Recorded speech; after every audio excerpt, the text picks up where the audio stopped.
آئمہ عربہ۔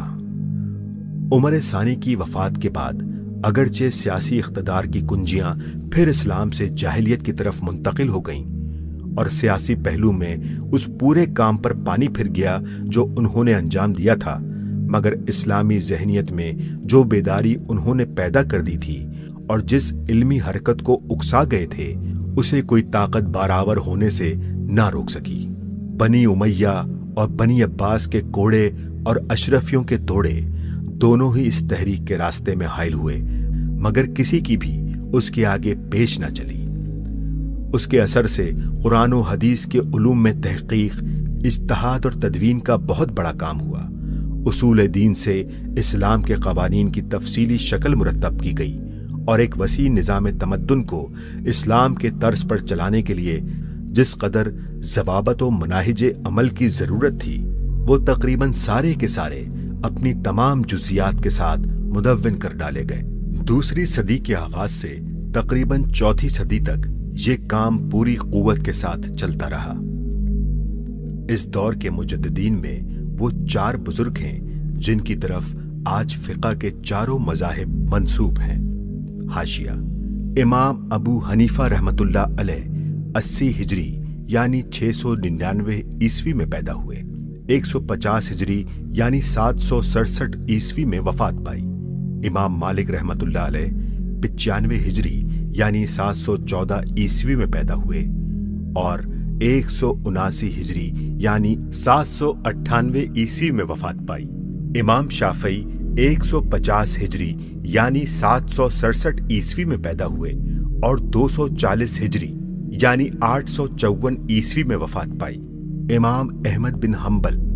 164 ہجری یعنی 780 عیسوی میں پیدا ہوئے اور 241 ہجری یعنی 855 عیسوی میں وفات پائی۔ اگرچہ مجتہد ان کے سوا اور بھی کثیر التعداد اصحاب تھے، مگر جس لحاظ سے ان حضرات کا مقام مجتہدین سے بلند ہو کر مجددین کے مرتبے تک پہنچتا ہے وہ یہ ہے: اولاً ان حضرات نے اپنی گہری بصیرت اور غیر معمولی ذکاوت و ذہانت سے ایسے مذاہب فکر پیدا کیے جن کی زبردست طاقت 7-8 صدیوں تک مجتہدین پیدا کرتی رہی۔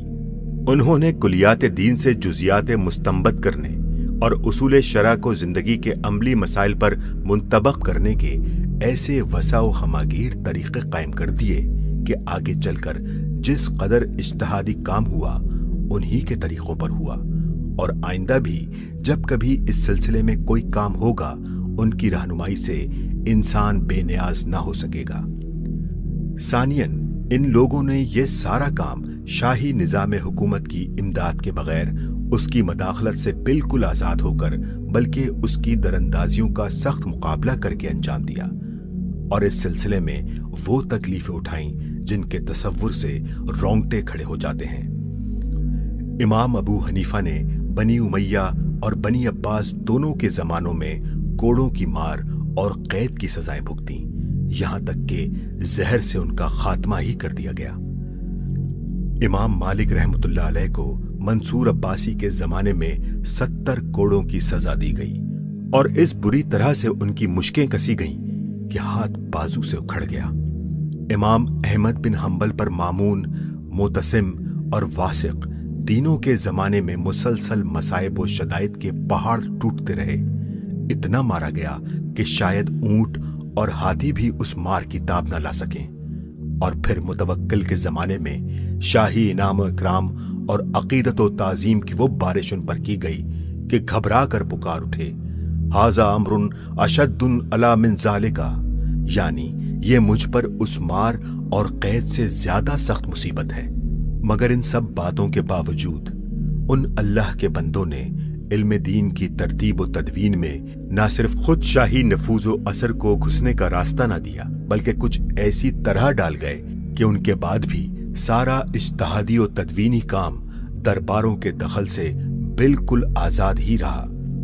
اسی کا نتیجہ ہے کہ آج اسلامی قوانین اور علوم حدیث و قرآن کا جتنا معتبر و مستند ذخیرہ ہم تک پہنچا ہے وہ جاہلیت کے ادنا شائبہ سے بھی ملوث نہیں ہوا۔ یہ چیزیں ایسی پاک صاف صورت میں نسلاً بعد نسل منتقل ہوئی ہیں کہ صدیوں تک بادشاہوں اور امرا کی نفس پرستیوں اور عوام کے اخلاقی تنزل اور اعتقادی و تمدنی گمراہیوں کا جو دور دورہ رہا وہ گویا ان علوم کے لیے معدوم محض تھا۔